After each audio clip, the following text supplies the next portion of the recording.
Hola, ¿qué tal? Buenos días. Buen día. ¿Cómo le va? Buenos días. ¿Le decimos Laura o le Bien, acá. decimos Lala? ¿Cómo se siente más cómoda? Eh, Lala. Bueno, excelente, excelente. Lala, bueno, llegamos a un nuevo Ni Una Menos, 11 años han pasado y las cifras, más allá de lo que diga la Corte Suprema de Justicia, las cifras siguen siendo bastante dolorosas en nuestro país. Sí, claramente. Un femicidio cada 30 horas es un poco, digamos, el promedio, el triste promedio que tenemos en nuestro país. Y bueno, esta semana eh, quizás, digo, porque evidentemente todos los días, casi día por medio, tenemos para lamentar un femicidio, pero bueno, esta semana estos casos que por fin los medios, bueno, cubrieron, ¿no? El caso de Agostina, el caso de Noelia antes de ayer y el caso de esta chiquita Dulce, fueron un poco los que movieron la conversación y le pusieron el foco, pero la verdad es que es algo que bueno, que es de todos los días y que sucede todos los días. Claro. La violencia de género, digo, ¿no? También en Tucumán, por supuesto, yo estoy hablando desde acá, pero Tucumán también tiene sus casos, ¿no? Muy reconocidos y inclusive también impunes. Claro, sí, sí, por supuesto. ¿Sabe que recién, recordando, bueno, los nombres que usted nos mencionaba y los rostros que ahora todos conocemos, ¿no? El de Dulce, el de Noelia y el de Agostina. Mm, Y yo decía, y ayer lo hablábamos con mi compañera cuando analizábamos justamente todas estas cuestiones del femicidio, del desconocimiento de la violencia de género por parte del poder y demás, y decíamos, qué curioso que en los casos de femicidio nosotros no sabemos el nombre, el apellido, la vida y el rostro de la víctima, y cuando fue, por ejemplo, el caso de Nair Galarza, no conocemos a la víctima, conocemos ¿Viste? en ese caso a la asesina. Tal cual. Ujú. Sí, sí, bueno, tiene Sí. que ver... Sí, perdóname, te interrumpí, no, Sí, no, adelante, por favor. lo que le iba a preguntar es, ¿por qué pasa eso? O sea, Bueno, tiene que ver con cómo se va construyendo este imaginario de las víctimas, ¿no? De quiénes son las buenas y las malas víctimas. Y también para mí tiene que ver con la construcción de la excepcionalidad, ¿no? ujú, La sí, excepcionalidad eh, en este tipo de violencias. La idea de que poner el foco en la vida de estas mujeres, en sus redes sociales, en la foto, en lo que hizo, lo que no hizo, cuál era su vida pública, si iba a la escuela, si estudiaba, si no, si sacaba fotos, si cómo posaban las fotos y todas estas cosas, tiene que ver con construir para mí esta idea de que, bueno, esto es algo, la violencia de género es algo que solamente les pasa a algunas y les pasa por esto, ¿no? Les pasa porque, bueno, o tenían tal perfil en redes sociales, o porque no hizo la denuncia, o porque alguna cuestión, ¿no? Y no que es algo que nos puede pasar a cualquiera, le puede pasar a cualquiera, le puede pasar a la hija de todos, le puede pasar a tu hija, a la otra, a vos, a tu prima, a tu hermana, a tu madre, le puede pasar a todas, porque el día que podamos mm, hacernos cargo de esa idea, bueno, va a ser el día que vamos a cambiar y que algo va a cambiar. Y también va a cambiar cuando el foco se ponga en los femicidas, porque poner el foco en los femicidas va a dar cuenta, esto que vos decís, no sabemos mm, nada. Nadie va a preguntarle al amigo del femicida, ¿cómo era fulanito de tal? Iba a jugar al fútbol, sí, era buen amigo, le gustaba, no sé, juntarse en la esquina. Digo, lo que va a aparecer el día que los medios vayan a investigar la vida de los femicidas es que son varones comunes como cualquiera, varones que hacen lo que hace cualquier varón. claro. Y eso es insoportable. Eso es insoportable para la sociedad, es insoportable para todos porque podría ser cualquiera. Digo, en Argentina que tengamos un femicidio cada 30 horas quiere decir que tenemos un femicida cada 30 horas, Claro, ¿no? sí. Esto no lo decimos nunca. No decimos, bueno, un nuevo femicida. Hoy tenemos un nuevo femicida. No, no lo decimos así, de la misma manera que no se investiga la vida de los femicidas. Y tiene que ver con construir esta idea de la excepcionalidad y la excepcionalidad de las víctimas y la inexistencia de los victimarios, Mm, porque esto es lo que sostiene la idea de que, bueno, esto no es un problema estructural, esto no es un problema político, esto no es un problema social, esto no es un problema que tiene que ver con una política de Estado que desprecia la vida de las mujeres, sino que es algo que, bueno, mala suerte, estupidez, una vida de tales características. Para mí tiene que ver con eso y con muchas otras cosas más, pero digo, elijo en este momento, por la cobertura mediática que hay de estos casos, poner el foco en esto y en cómo siempre en la vida de las mujeres, en el cuerpo de las mujeres, está la responsabilidad de lo que pasa y de lo que pasó.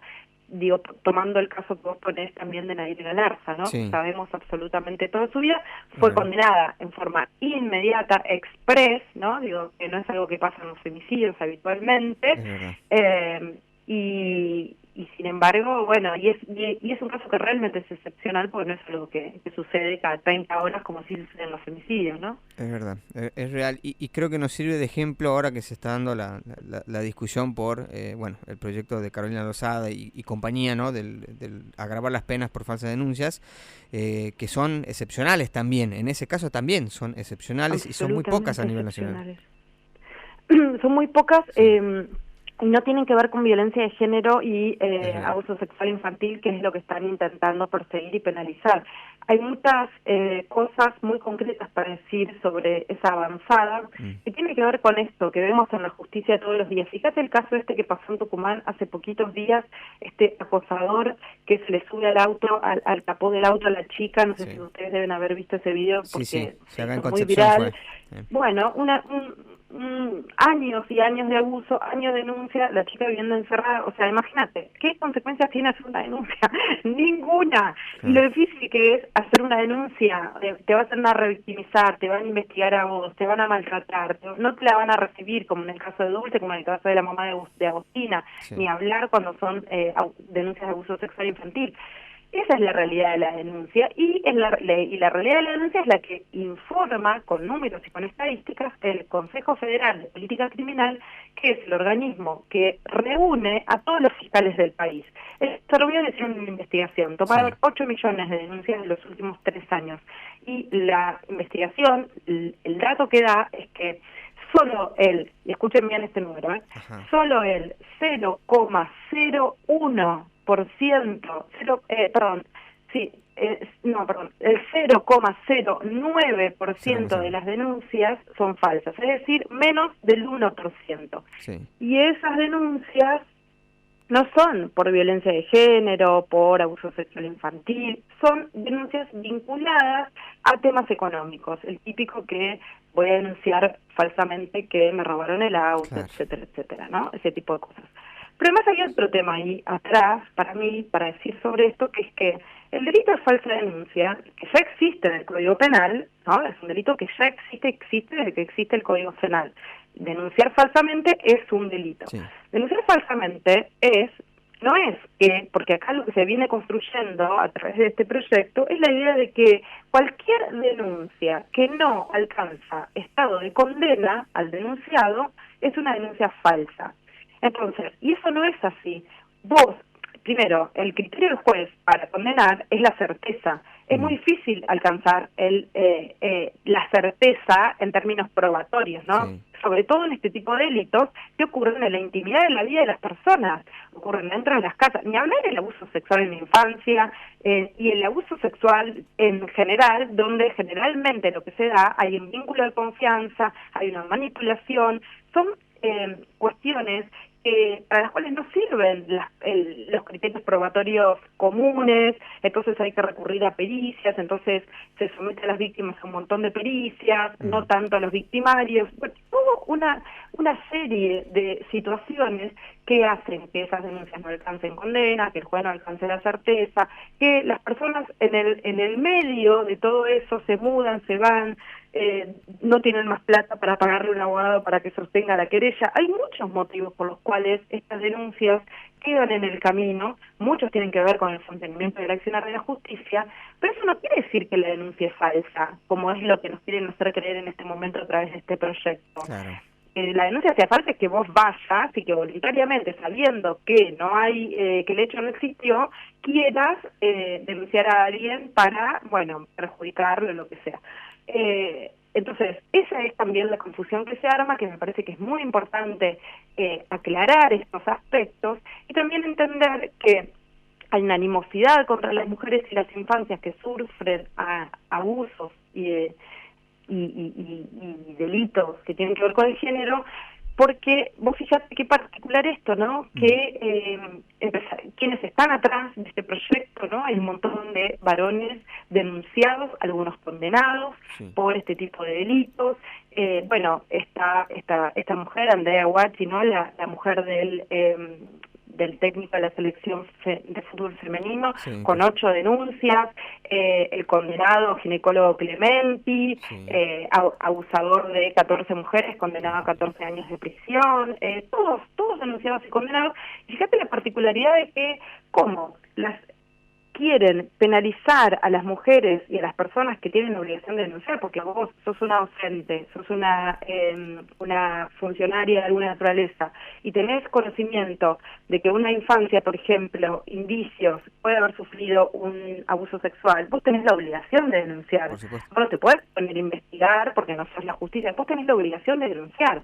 Y después, si esa denuncia, bueno, no prospera porque no se logró probar lo que sea, pero si vos no denunciás, también estás cometiendo un delito, ¿no? Digo, esto tiene esa complejidad, porque además son delitos que ocurren adentro de las casas.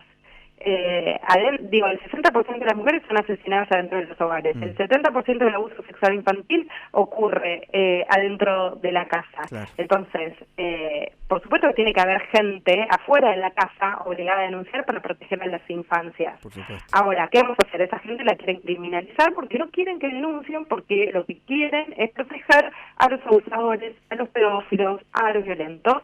Digo, esto hay que decirlo porque eso es lo que está sucediendo y porque justamente lo que hay que pensar cuando se piensa en la política criminal es primero los datos que ellos han aportado, si dicen esto no existe, no tiene una incidencia real, no existe en estos casos, no tiene sentido legislar esto, y al mismo tiempo la protección de los eslabones más débiles de la cadena, que son las infancias y las mujeres que están siendo asesinadas, violadas, etcétera. Bueno, eso es lo que hay que pensar cuando se piensa una ley, y no en esto, una fantasía que se hace crear para ganar impunidad a estos sectores que, por supuesto, atrás de esto está la circulación de imágenes, digo, hay mucho dinero, no podemos tampoco ser inocentes y no dar cuenta de lo que está atrás de esto. Entonces, me parece que es un momento muy complejo donde desde el Estado también se está queriendo avanzar en la criminalización